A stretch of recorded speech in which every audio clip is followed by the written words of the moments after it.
What is up, my friends? Welcome to Flippin Bats. We are back, and the trade deadline is right around the corner. We've already seen some big trades.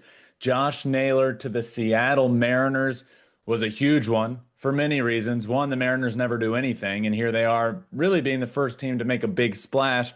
Also, the key for me at the trade deadline, the key team was the Diamondbacks and what they decide to do. Because if they sell, they have a lot of pieces that will go. And this move that happened really early to me says D-backs are going to sell. Mariners are serious about winning for the first time in a long time and actually going to get what they need to. Anyway, Josh Naylor to Seattle. McMahon to New York. They got their third baseman. Ryan McMahon goes to New York. So we've seen a lot going on there.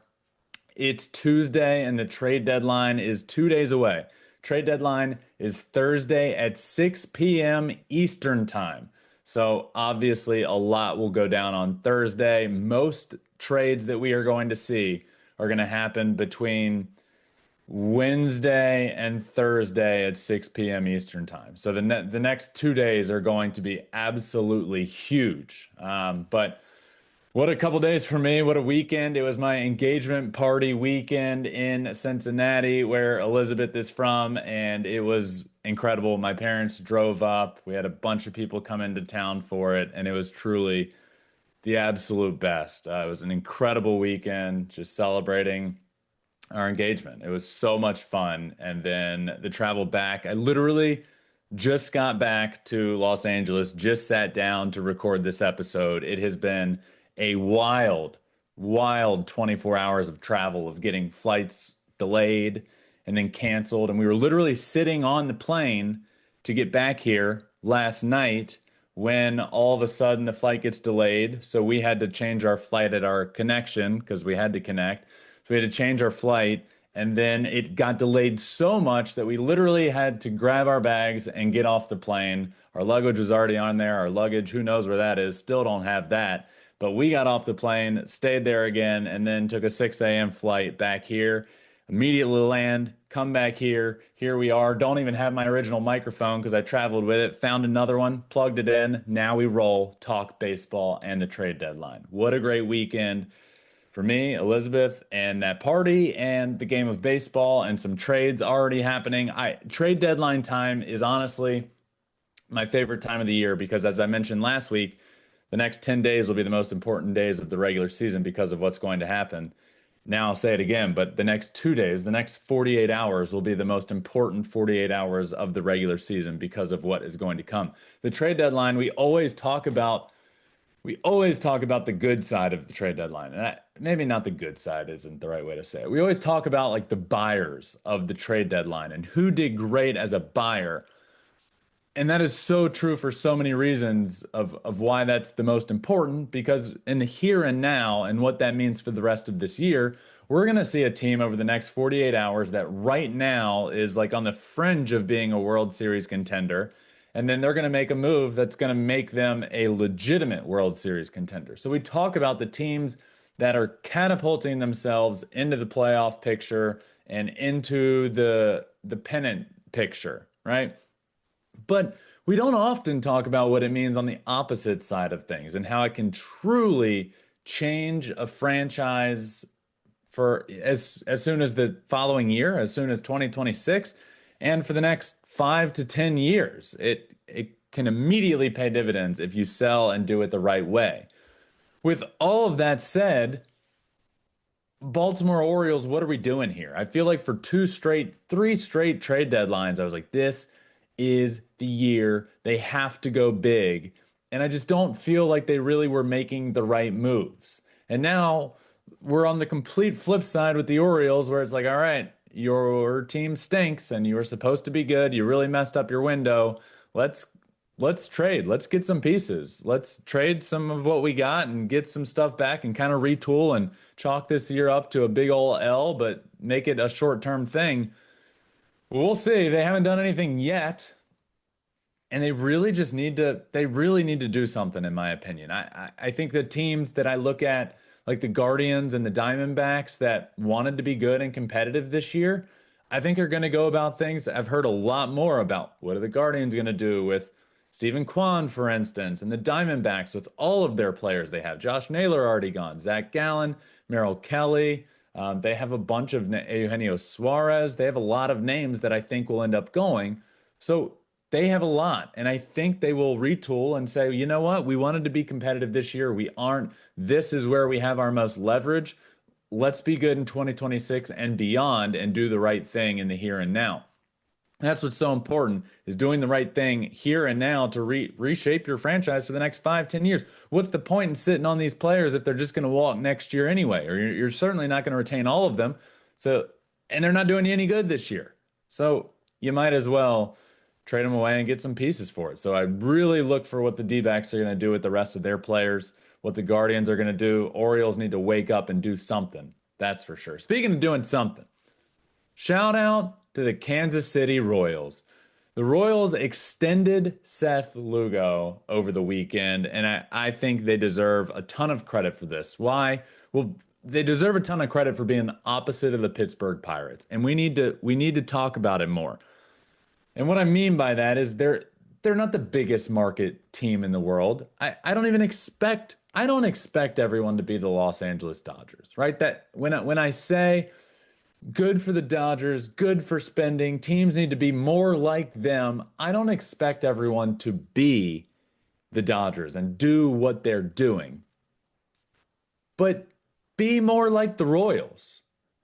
The Royals are the opposite of what the Pirates are doing. They're not a massive market, but what they did last offseason when the team had lost well over 100 games, they said, you know what, we want to be competitive. And they went out and spent a ton of money going into the year to be competitive. And I said before last year, good for the Royals. Their front office, their organization deserves a ton of credit for what they have done to go out and bring in these players and put a competitive team on the field. I'm not saying they'll make the playoffs, but they will be competitive. And they went out and made the playoffs. They deserve a ton of credit for that. They extended Bobby Witt Jr., and now they're extending Seth Lugo, who's been fantastic. When, you know what, he could have been a trade piece. They could have easily said, we're not going to spend the money for him. We went out, we tried to make it work last year. We got into the playoffs, but we're not going to continue down that path. But they are. Why wouldn't you? Kansas City is a great baseball town. Good for them for extending Seth Lugo. I don't expect everyone to be the Los Angeles Dodgers, but be more like the Kansas City Royals. Get your players, extend them, keep them in-house, be competitive year in and year out. Good for the Kansas City Royals extending Seth Lugo. Another thing, we're going to talk a lot about trades this episode, top 5 trades that I think need to happen. That's coming up here in a few minutes. I have a lot of thoughts about the trade deadline and what teams need to do. Obviously, it's Monday. We're going to talk power rankings as well, FanDuel Dinger Tuesday, but just a couple things off the top that I kept thinking about and wanting to talk about. Another is that as of this morning, as I was on a flight with tons of time to just scroll, I heard from John Morosi, I believe it was John Morosi, reported that the Astros are in discussions about Nolan Arenado. I also heard it's not close. That's not even my big point of bringing this up. What's so interesting to me about the Astros being in on Nolan Arenado is that my concern is now that I think the Isaac Paredes injury is worse than we're aware of. What we originally heard is it was worse than his hamstring injury earlier in the year, and we're still kind of waiting to hear the big word. To me, this is kind of an update on the big word. Why are you reaching out asking about Nolan Arenado and another third baseman if you think Isaac Paredes is going to be back in a couple weeks, a month, by the end of the year? I don't know. I don't want to speculate, but I think the Astros, at least reaching out about Nolan Arenado, is not great news for Isaac Paredes, who's been fantastic for the Astros this year over at third base. Another thing over the weekend, a lot happened. Aaron Judge is on the 10-day IL, best hitter in baseball, one of the greatest hitters of all time. Yankees sort of going through it. The Yankees need Aaron Judge. Well, right now they don't have him. He's on the 10-day IL, arm injury. What we saw was him go down towards the line, right field line, make a play, throw the ball back in, and immediately winced when he threw the ball, shakes out his arm, and everyone that knows baseball at all, immediately their mind goes to, oh my God, I hope Aaron Judge doesn't need Tommy John. Worst case scenario. Seemingly has avoided worst case scenario. No structural damage was found. He's on the IL with a flexor strain. Could be back at the end of his IL stint, which is just about a week from now. Does that exactly happen? I don't know. Do I trust anything I hear from teams about injured players? I don't. I do think we would know if he had structural damage in his elbow. I don't think we would have heard what we've heard. But could this be worse? Maybe. I just don't trust it. But seemingly avoided worst case scenario. Thank God. Huge for the game of baseball when Aaron Judge is out there. But like then a lot of people are like, okay, fine, whatever, just DH him, DH him. Look, this team desperately needs Giancarlo Stanton in the lineup. I'm not saying it needs Giancarlo Stanton more than Aaron Judge, but what I'm saying is this team is not remotely good enough to win in the playoffs without Giancarlo Stanton. In fact, the Yankees aren't in the playoffs, aren't in the World Series last year without Giancarlo Stanton. My point behind all of this is you can't just say, you know what, who cares? Just bring him back, DH, just DH him. Well, you need both of those guys. Yes, Aaron Judge is the more valuable hitter, but you need a lineup with Aaron Judge and Giancarlo Stanton. And where exactly do you expect Giancarlo Stanton to play defensively? Where do you want him to play?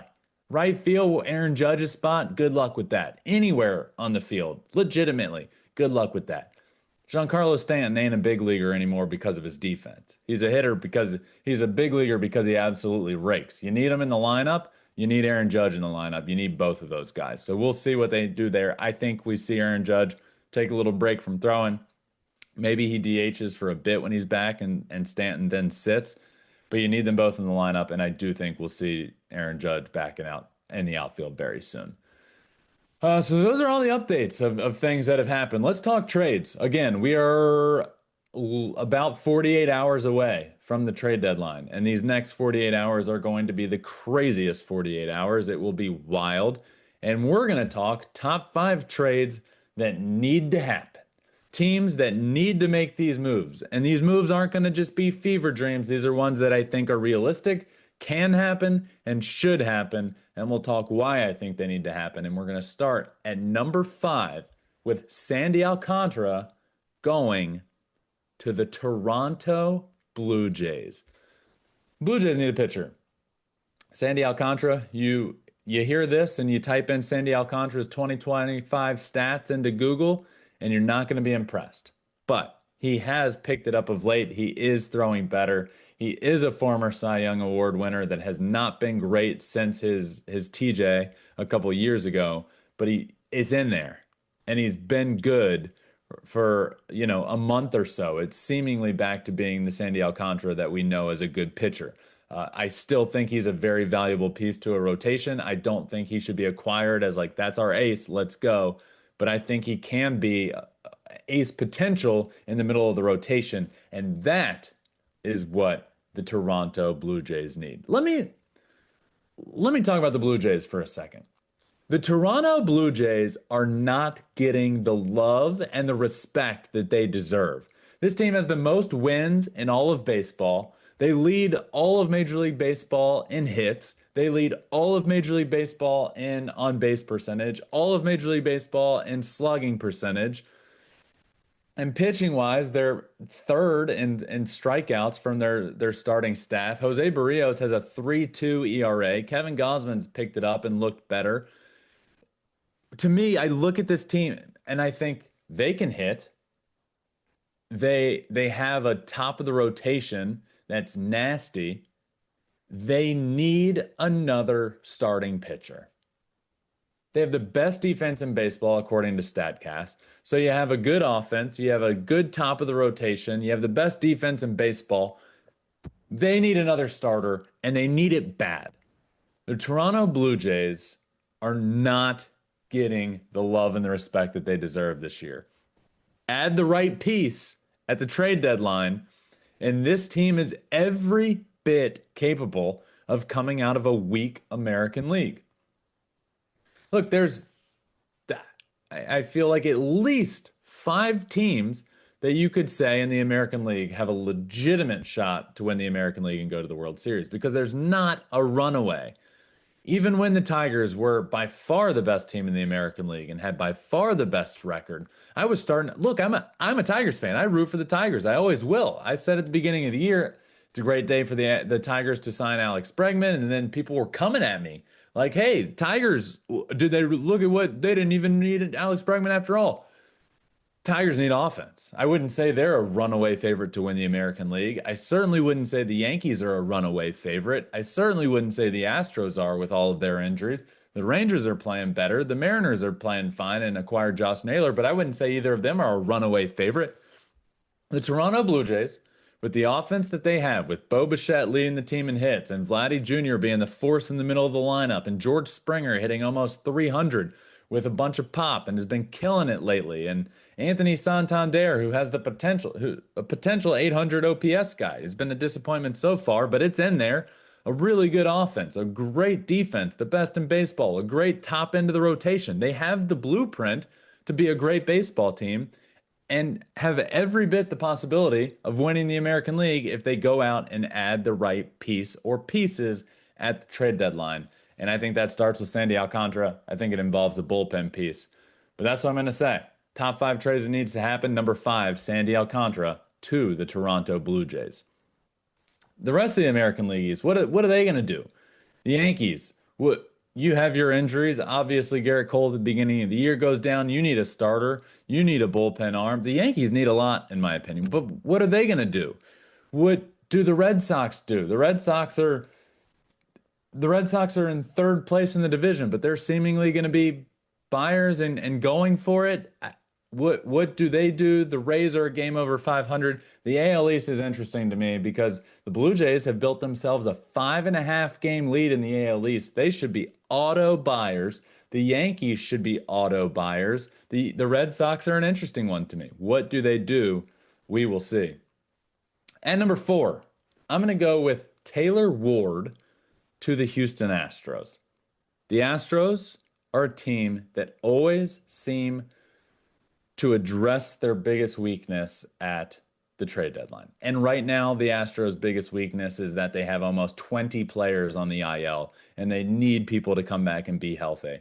They need starters back. They need Jordan back. They need a corner. They need a corner outfielder. They need to figure out if Isaac Paredes is okay or if they need to trade for a third baseman. There's so much going on with the Astros in a bad way that it's remarkable that they are where they are and still have a 3-game lead in the division. I don't expect that to last much longer. I think in the next couple weeks, we could see the division change because of how many people the Astros have injured. I don't see how they keep winning ball games. So we'll see if they're going to be able to. But they're going through it right now. They're in a tough stretch. They've lost a bunch in a row, and they have too many injuries. So they need offense. They need a corner outfield bat. They can get Taylor Ward. It's a name mentioned. I do think it'll take a lot, but we'll see if the Astros end up doing that. The rest of the American League West, what do they? The Mariners have already made a move. I don't think that's going to be their last move, but they go get Josh Naylor, a piece they desperately needed. He's already hit a homer for the Mariners. They're playing pretty good ball of late. They're only 3 games behind the Astros in the AL West. The Rangers are playing so much better. Shout out to the Rangers for playing better and going on a run. They're 8-2 in their last 10 games. They're on a run, and it happened at the perfect time because all of a sudden we don't need to have the conversation of, are the Rangers going to sell? What do they do with their pieces, and who could we see go?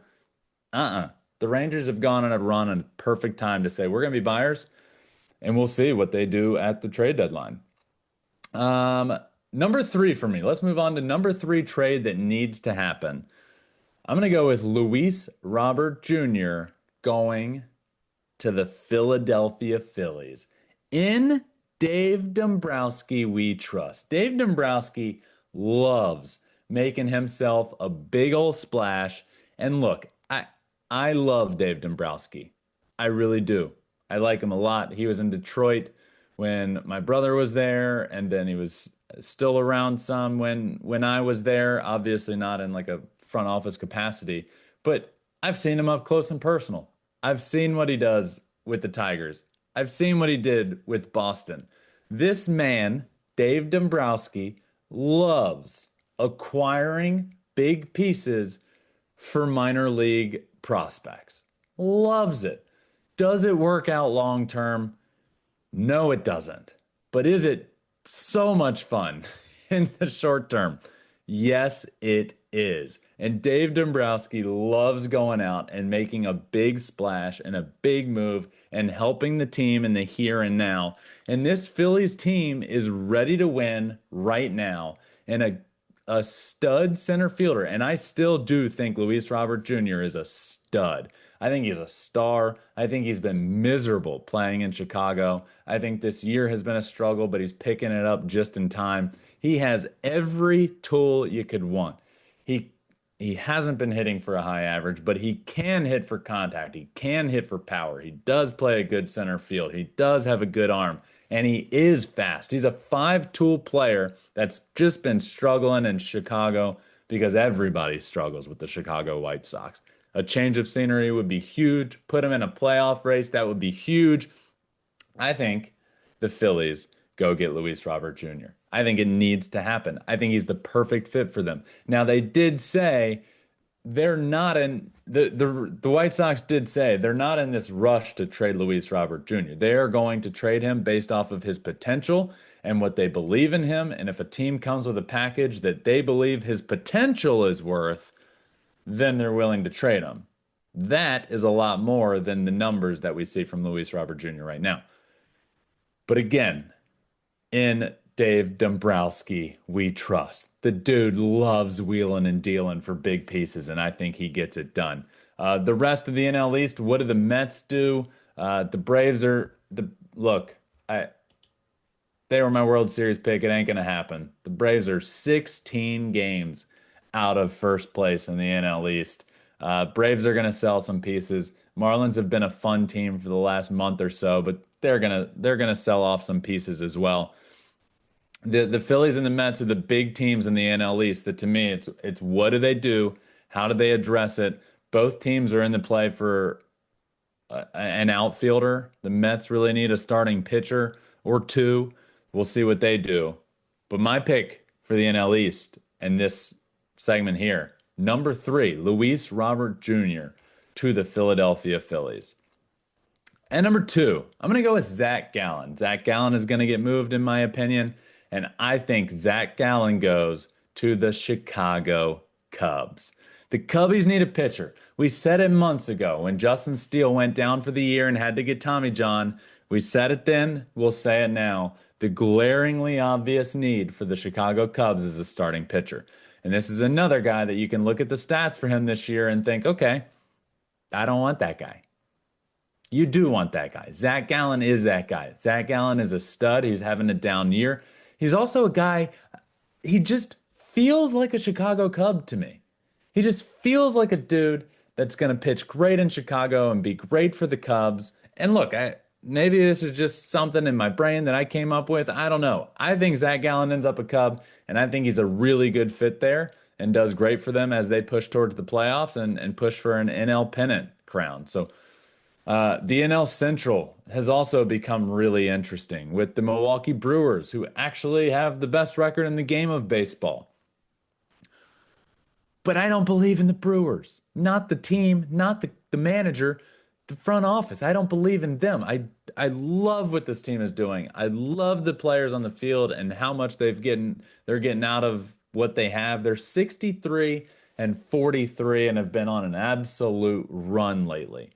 But every time, every year, the trade deadline comes around and we say the Brewers are in a really good spot to win this division and get in the playoffs and do something, and the front office never makes the big move that you just want them to make. When's the last time the Brewers made like a massive move at the trade deadline? On the positive side, I don't really went for it at the trade deadline and said, we're a World Series team, we're in.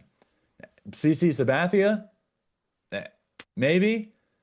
I mean, maybe that's it. That's definitely a big splash. But when's the last time? They made a big splash a couple of years ago when they were in this same position and they traded away Josh Hader.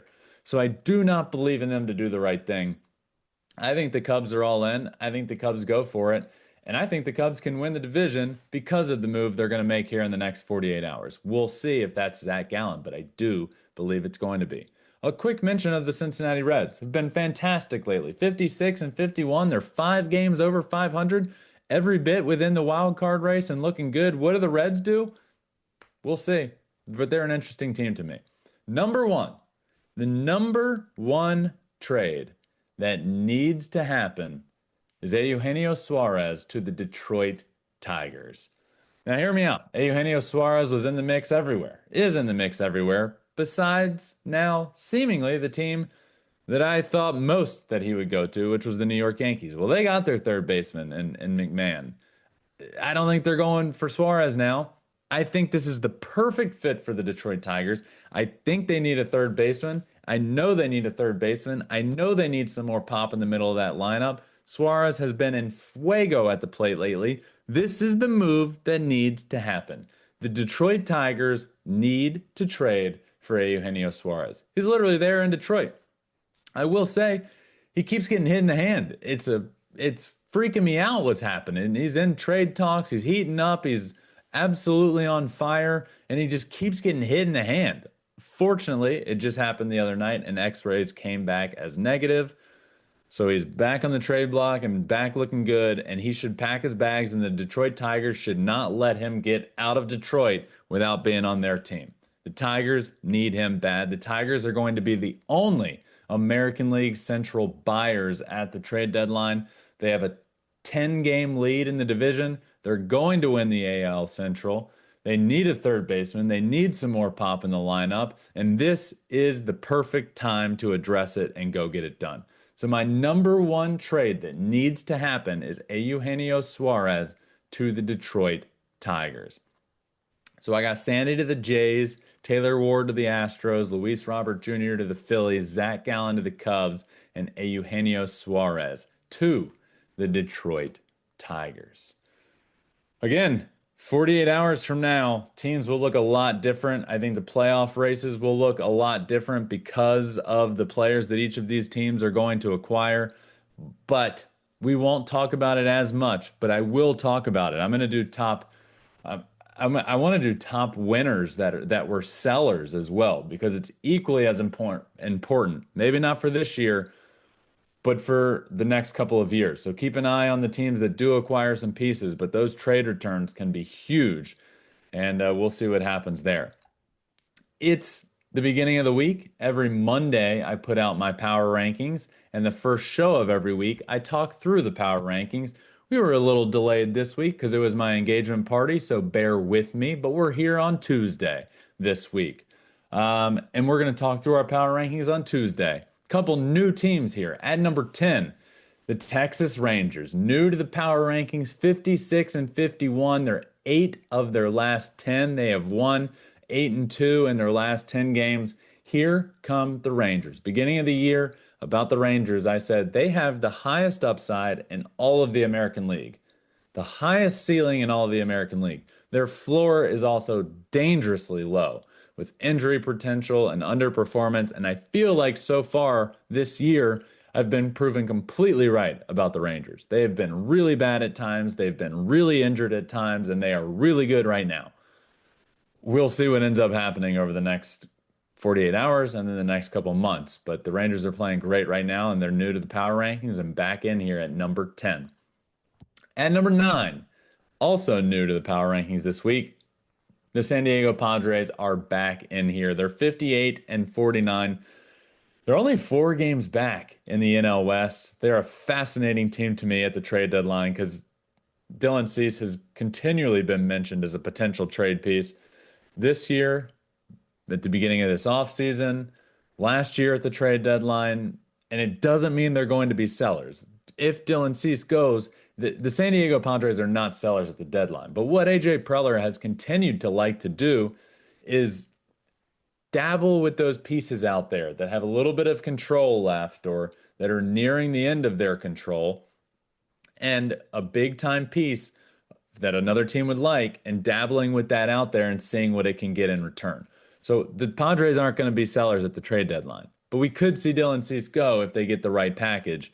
We'll see. But they're back here. They're only 4 games out of the NL West. They're 58 and 49, and I think the Padres are a playoff team. We'll see what happens here.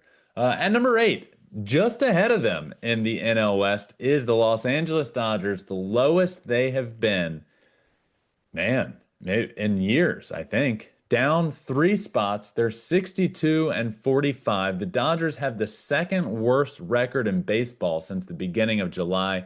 So, for this month, one of the worst teams in the game of baseball. It's been brutal for the Dodgers, a really bad stretch. They are not the best team in the National League. They do not have the best record. They don't have a top 2, 3 record in the National League. So Dodgers have really struggled. They're continuing to struggle, and I have slid them down 3 spots this week to number 8. At number 7, down 4 spots, the Houston Astros. Bad stretch for the Astros. I believe last week I literally called it. I slid them down 1 spot last week and said this could be the beginning of a big slide because of all the injuries they are continuing to deal with. They have been playing great. They started to struggle. I slid them down a spot. I said I think it could be a bigger fall coming soon. I don't know if I expected 1 week later for them to be down 4 spots, but they pretty much lost every game on the week. They've lost 5 in a row. Still have a division lead in the AL West, but it's just 3 games right now. So the Astros slid down 4 spots. Also sliding down 4 spots is the Detroit Tigers. The Detroit Tigers are going to win the American League Central. They have about a 10-game lead, but it's been a tough stretch for the Tigers lately. They have not been good for the last couple of weeks. Not winning many ball games. They are in their last 10 games. They've won 3. They're 3-7 in their last 10. Bad stretch. Down 4 spots to number 6 is the Detroit Tigers. At number 5, down 1 spot is the Milwaukee Brewers. Look, the Milwaukee Brewers have, as we speak, the best record in the National League. Best record in baseball, I believe. 63 and 43, and the Blue Jays are 63 and 44. So by half a game, they have the best record in baseball, but I slid them up a ton last week. Got them up to number 4, and then instead of moving up this week, you lost the series. You lost the weekend series to the Miami Marlins. So I bumped them down 1 spot because we have a couple teams up front in front of them that I do find more talented that are playing better baseball. Let's start with the New York Mets at number 4, up 5 spots. They've gone on an absolute tear. They swept the Giants over the weekend. They've won a bunch of games in a row. They've won 7 of their last 10, but that's after a tough stretch. And then they went on to win 7 in a row, and now they're sitting here at 62 and 45. Back in first place in the NL East, by the way. 62 and 45 is the Mets. But in third place, a team that they are just behind in the standings. The Phillies are just behind the New York Mets, and I do have them ahead in the power rankings. The Phillies are 60 and 46. They are up 4 spots this week. I still believe in the Phillies. I do think they are a more complete team right now than the New York Mets, and that's all I need to say about it. I know the Phillies have a worse record than the Mets. If I wanted my power rankings to be the top 10 best records in baseball, it wouldn't be much of a power ranking. You could go to the MLB.com and look at the standings, and voila, you have the top 10 teams in baseball according to the record. That's not what this is.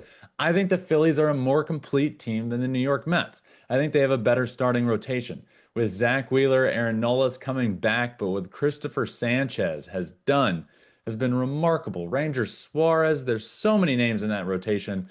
With a high-powered, deep offense, I think the Phillies are just slightly better than the New York Mets. At number 2, I'm going with the Toronto Blue Jays, up 4 spots. They have the best record in the American League at 63 and 44. I talked about them a lot earlier. The Toronto Blue Jays are not getting the love and the respect that they deserve this year. And at number 1, staying the same this week, is the Chicago Cubs, 62 and 44. I just kept them the same. They had a 500 week. I do just find them very good. They were here last week, and I just didn't nudge them down this week to put a team like the Blue Jays or Phillies or Mets at the number 1 spot. I kept them the same.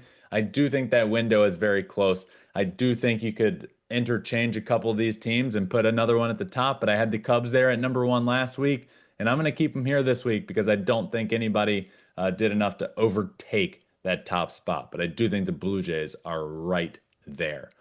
So that's my top 10 this week. Rangers at 10, Padres, Dodgers, Astros, Tigers. And top 5 at number 5, Brewers, Mets, Phillies, Blue Jays. And at number 1, the Chicago Cubs.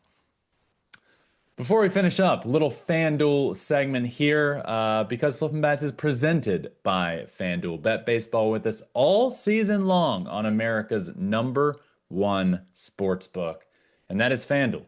And on Tuesdays on FanDuel, it is Dinger Tuesday, which means you can get a 50% profit boost on any pick of yours to hit a homer. And today, our pick, the Flippin Bats pick, is going to be Jorge Polanco. The dude absolutely rakes against Luis Severino, and that's who he gets to face tonight. Jorge Polanco been much better, more comfortable, really only hitting for a while from the left side this year because of his injuries. Well, he gets to do that tonight. Jorge Polanco against a right-handed pitcher that he sees really well, couple of homers off of. So give me Jorge Polanco with a 50% profit boost tonight on FanDuel Sportsbook for Dinger Tuesday. You get a profit boost token, 50% on anyone you want. Fun show today. Again, this week is going to look a little bit different because of the trade deadline being here. We are about 48 hours away from the trade deadline. Again, that is Thursday at 6 p.m. Eastern time, 3 p.m. Pacific is the trade deadline. The hour leading up to that is always chaos. Even the half an hour after the trade deadline is always chaos because trades keep trickling in. So we have this show coming out, a little pre-deadline, and then I'm going to do a show post-deadline, and that will come out at some point. Trade deadline's at 6 p.m. Eastern. We'll record after that, but everything needs to come in. Probably Friday morning, we'll have a show coming out talking about the trade deadline and every single thing that happened and the big winners and the big losers and all that good stuff. And I'm also going to talk to John Smoltz at some point this week. Going to try and do it after the trade deadline, but we'll see the timing there. But I'll keep you posted on everything. I'm also heading to Bristol on Friday for the big game Saturday, the Motor Speedway, the Speedway Classic in Bristol, Tennessee. At the racetrack there in Bristol, the Cincinnati Reds will play the Atlanta Braves at that racetrack. As of a couple days ago, they had already sold 85,000 tickets. So they've almost sold out the racetrack. It's going to be the first Major League Baseball game ever at the racetrack. I will be there on site. Make sure you check out all my social medias because I will be there talking to those players. I want to do a full stadium tour, how they did it, how they built the stadium, what it looks like, what the locker rooms look like, all of that stuff coming at you. But I leave Friday for that. That game is Saturday. Obviously, a lot coming up. So please make sure you're subscribed, follow on wherever you listen to your podcast, Apple, Spotify, wherever, and watch us on our YouTube channel, Flippin Bats Pod. You can watch every episode there. Leave a comment, like the video, subscribe. That all really helps. I love hopping in the comments on YouTube and talking back to you guys. If you ever have a question about the episode or a comment, leave a comment on the YouTube video, and I will always hop in there and talk to you guys. But a lot coming up. Trade deadline's a couple days away. Make sure you're following on all of our social media at Flippin Bats Pod everywhere. I'm Ben Verlander. Follow on all my social medias as well. A lot coming up. I am pumped for it, and we will be doing a post-trade deadline special episode here in a couple of days. But until then, my friends, remember, find your bat and flip it. Flippin Bats is presented by FanDuel Sportsbook. Must be 21 and older and present in select states. For Kansas, an affiliation with Kansas Star Casino, or 18 and older and present in D.C. Gambling problem? Call 1-800-GAMBLER or visit rg-help.com. Call 1-888-789-7777 or visit ccpg.org/chat in Connecticut. Or visit mdgamblinghelp.org in Maryland. Hope is here. Visit gamblinghelplinema.org or call 800-327-5050 for 24/7 support in Massachusetts. Or call 1-877-8-HOPE-NY or text HOPE-NY in New York.